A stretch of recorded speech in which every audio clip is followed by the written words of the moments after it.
বলেন কিয়ামতের দিন আমি সমস্ত মানুষদেরকে একত্রিত করব। কি করব? আর আমার নবীজি বলেন কিয়ামতের দিন আমি সমস্ত মানুষের নেতা হব। নবীজি আবার বলতেছেন, আমি যে তোমাদের নেতা হব, তোমরা জানো কি আমি তোমাদের কেমন ভাবে নেতা হব? সুবহানাল্লাহ। নবীজি বলতেছেন, আমি যে নেতা হব, আমি কেমন ভাবে নেতা হব তোমরা এটা জানো কি? সাহাবারা বলল, ইয়া রাসূলুল্লাহ, কেমন ভাবে? নবীজি বলেন, আল্লাহ রাব্বুল আলামিন আমার পূর্ববর্তী এবং পরবর্তী সমস্ত মানুষদেরকে একত্রিত করবে।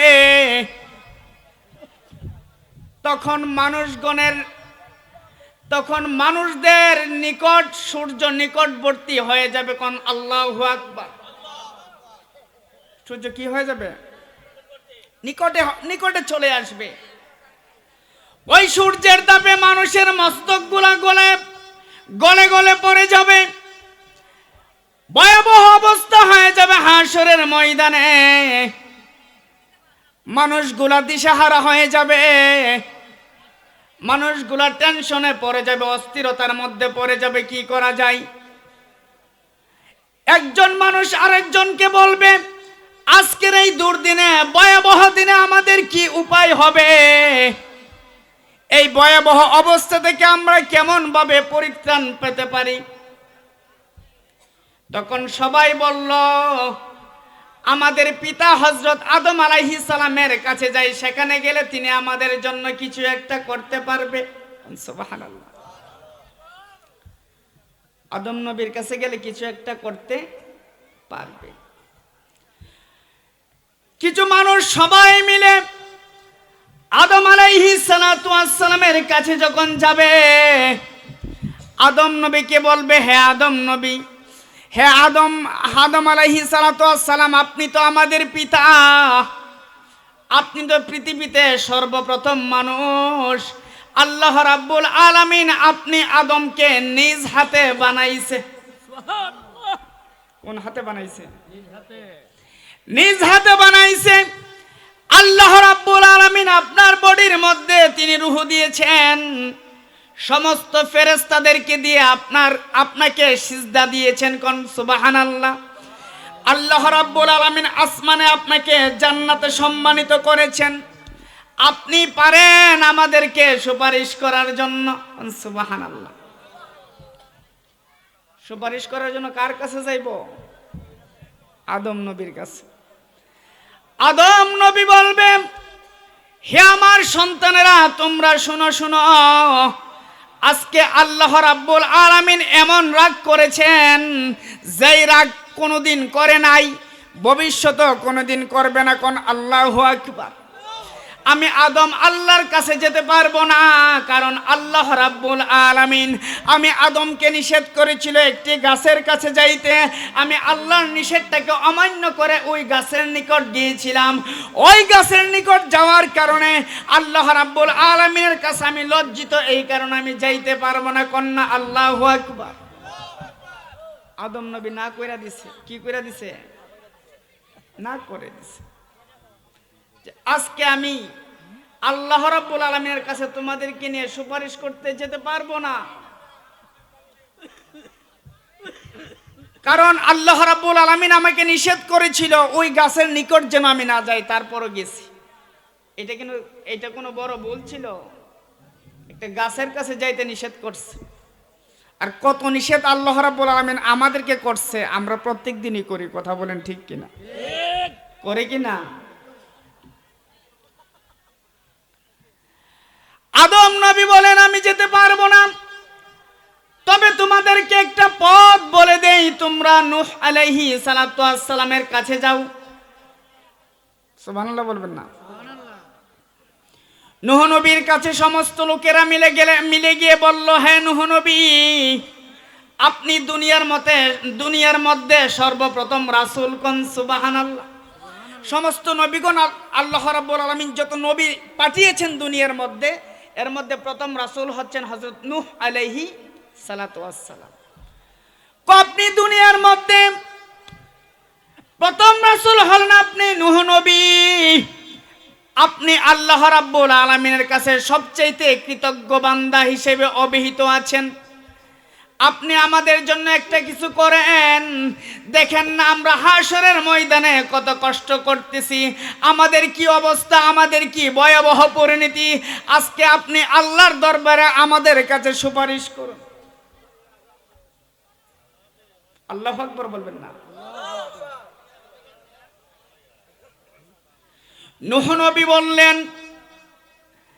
আজকে আল্লাহ রাব্বুল আলামিন যে রাগান্বিত হয়ে আছেন, আল্লাহ রাব্বুল আলামিন এত রাগান্বিত কোনোদিন হয় নাই। এরপরও কোনোদিন আল্লাহ রাব্বুল আলামিন এমন রাগান্বিত হবেন না।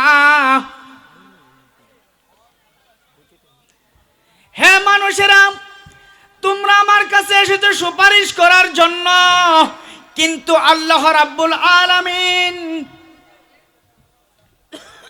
উনার কাছে আমিও লজ্জিত, কারণ আমি আমার জাতির বিরুদ্ধে আল্লাহ রাব্বুল আলামিনের কাছে দোয়া করেছিলাম। কোন আল্লাহু আকবার। নূহ নবীর কথা যখন তার উম্মতেরা শুনে নাই, তখন আল্লাহর কাছে দোয়া করছে, আল্লাহ যারা আমার কথা শুনে নাই তাদেরকে কি করে দাও, ধ্বংস করে দাও। দোয়া করতে দেরি হয়েছে, আল্লাহ এইগুলার ধ্বংস করতে দেরি হয় নাই। তার মানে উনি ওনার জাতির বিরুদ্ধে কি করেছিল? দোয়া করছে। দোয়া করার কারণ আছে, কারণ তারা নাফরমান ছিল। একাধিকবার আল্লাহ রাব্বুল আলামিনের তাওহীদের দাওয়াত দেওয়ার পরও নূহ নবীর উম্মতেরা ওই দাওয়াত কবুল করে নাই। তাদের তিরস্কারে নূহ নবী আল্লাহ রাব্বুল আলামিনের কাছে দোয়া করতে বাধ্য হয়েছিল। তারপরে এই শরমে আল্লাহর কাছে যাইতে তিনি পারবে না। নূহ নবী বললেন, হে মানুষেরা শোনো শোনো, আমি আমার জাতির বিরুদ্ধে আল্লাহ রাব্বুল আলামিনের কাছে দোয়া করেছিলাম। আল্লাহ রাব্বুল আলামিন আমার দোয়ার কারণে তাদেরকে ধ্বংস করে দিয়েছে। এই কারণে আজকে আমি আল্লাহ রাব্বুল আলামিনের কাছে যাইতে পারবো না। আল্লাহু আকবার।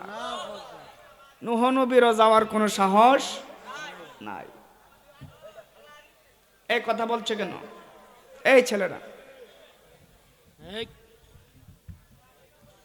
দরুদ পড়ো, আল্লাহুম্মা সাল্লিম মাওলানা মুহাম্মদ ওয়া আলা আলি মাওলানা। নূহ নবী বলবেন, আজকে আমি নূহ নবীও আল্লাহ রাব্বুল আলামিনের দরবারে যাইতে পারবো না, কারণ আমি আমার জাতির বিরুদ্ধে কথা বলেছি। তোমরা একটা কাজ করো, হযরত ইব্রাহিম নবীর কাছে যাও। সুবহানাল্লাহ। কার কাছে বাড়াইবো? ইব্রাহিম নবী বলবেন, ইব্রাহিম নবীর কাছে ওই লোকেরা গিয়ে বলবো, হে ইব্রাহিম আলাইহিস সালাতু ওয়াস সালাম, দুনিয়ার মধ্যে আল্লাহ রাব্বুল আলামিন কেবল আপনাকে খলিলুল্লাহ উপাধি দিয়েছে। কন্যা সুবহানাল্লাহ। ইব্রাহিম নবীর একটা উপাধি হচ্ছে খলিলুল্লাহ। খলিলুল্লাহ মানে আল্লাহর বন্ধু। আল্লাহ আপনার প্রতি রাজি হয়ে, আপনার প্রতি খুশি হয়ে খলিলুল্লাহ উপাধি দিয়েছেন। আজকে আপনি আমাদের জন্য সুপারিশ করুন, কেননা হাশরের ময়দানে এত কষ্ট আমাদের সহ্য হচ্ছে না, হাশরের ময়দানে এত ভয়াবহতা আমাদের সহ্য হচ্ছে না। আপনি আমাদের জন্য একটা কিছু করুন, আপনি আমাদের জন্য একটা সুপারিশ করুন। ইব্রাহিম নবী বলবো, আমিও সুপারিশ করতে পারবো না। আল্লাহু আকবার। ইব্রাহিম নবীও পারবে না। ইব্রাহিম নবী বলবে, আমি আল্লাহর কাছে কিছু মিথ্যা কথা বলেছিলাম। আল্লাহু আকবার বলেন। নবীরা কি মিথ্যা কথা বলে? এরপর ইব্রাহিম নবী যে কথাগুলো বলছে সেটা মূলত মিথ্যা না, এটা কৌশল ছিল। কি ছিল? কৌশল। ইব্রাহিম আলাইহিস সালাতু ওয়াস সালামের তিনটা মিথ্যা কথা বলেছিলেন। কয়টা? এটা মিথ্যা না, এটা কৌশল। এটা কি? কৌশল। একটা হচ্ছে, উনি যখন ছোট শিশু 6 বছরের বাচ্চা, ওনাকে জোর করে মন্দিরে নিয়ে যাইতে এসেছিল। কোথায়? মন্দিরে গিয়ে মূর্তির কাছে ভক্তি দেওয়ার জন্য। কি দেওয়ার জন্য? উনি ছোট্ট অবস্থায় 6 বছরের শিশু অবস্থায় বলছে আমার শরীরটা বেশি ভালো না, আমি যাইতে পারবো না। কন্যা সুবহানাল্লাহ। কিন্তু আমাদের দেশে ছোট্ট শিশু না, আপনার এই টুপিওয়ালা দাড়িওয়ালা লোকেরা গিয়া মন্দির পাহারা দেয়। কথা বলেন ঠিক কিনা? মন্দিরের প্রসাদও খাই। কথা বলেন ঠিক কিনা? এরকম লোক আছে কি নাই? সব বুড়ের জন্য। কিসের জন্য? বুড়ের জন্য। যদি কোনো মতে ভোটটা নিতে রে, যাদের কাছে আমাদের মাজারগুলা নিরাপদ নাই তাদের কাছে কি মন্দির নিরাপদ থাকবে? যাদের কাছে যে এই দেশে ইসলাম এনেছে আউলিয়া কেরামগণ, যাদের কারণে আমরা আজকে এই বাংলাদেশে ইসলাম পেয়েছি, যাদের কাছে আমাদের মাজারগুলো নিরাপদ নয়, যাদের কাছে আমাদের খানকাগুলো নিরাপদ নয়, তাদের কাছে কোনোদিন মন্দির নিরাপদ হতে পারে না। কথা বলেন ঠিক কিনা? এই কারণে বাংলার মানুষ বুঝে এই সব বুড়ের দান্দা। কথা বলেন ঠিক কিনা? আমরা সুন্নিরা বেদিছি জোট। ঠিক কিনা বলুন? কিনা? আমি কি? আপনি কি? আমি কি? আপনি কি? ভোট কাকে দিব? সুন্নিকে দিব। কাকে দিব? কাকে দিব? আমাদের ভোটটা নে, আমাদের ভোটটা নিয়ে আমরা মাজারটি ভাঙ্গে। কথা বলেন ঠিক কিনা? যখন আমরা আন্দোলন করি তারা তখন তাদের ক্ষমতা ব্যবহার করে আমাদেরকে সরাই দেয়। কথা বলেন ঠিক কিনা? আন্দোলন করতে গেলে আমাদের উপর লাঠি চার্জ পর্যন্ত তারা করে। কথা বলেন ঠিক কিনা? আমি নিজেই তো একজন রাজপথের লড়াকু সৈনিক, মামলা পর্যন্ত খেয়েছি তাদের হাতে। তাহের হিসাব পর্যন্ত মামলা খেয়েছি, একসাথেই খেয়েছি। তার মানে এই বছর প্রমাণ করে দেওয়ার দরকার। কথা বলেন ঠিক কিনা? আমরা যে আসি, দেশটার মধ্যে যে আসি, এটা প্রমাণ করার দরকার আসেনি? নির্বাচনে গিয়ে ক্ষমতা গিয়ে যে বক দে, এভারেজ ভোট থেকে হিসাব হইব 1 কোটি 1.5 কোটি 2 কোটি 3 কোটি ভোট পাইছে সুন্নিরা। কথা বলেন ঠিক কিনা? এটা আমরা দেখাই দিব। তো দরুদ পড়ুন, আল্লাহুম্মা সাল্লিম মাওলানা মুহাম্মদ ওয়া আলা আলি মাওলানা। যেই কথা বলছিলাম, আলোচনাটা শেষ করে দেই। কথা বলেন ঠিক কিনা? কষ্ট হচ্ছে আপনাদের? কষ্ট হচ্ছে?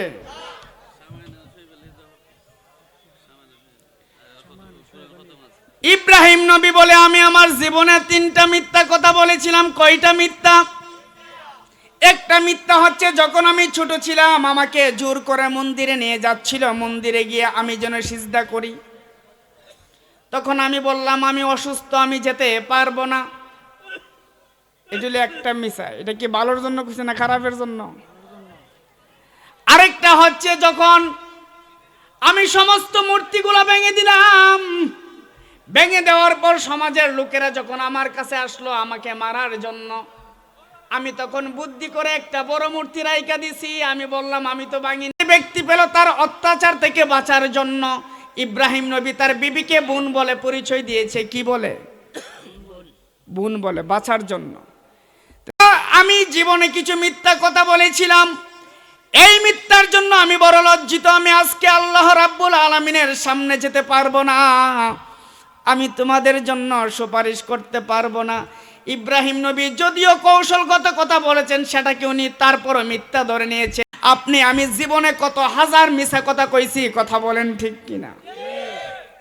উপায় আছে বাঁচার? উপায় আছে?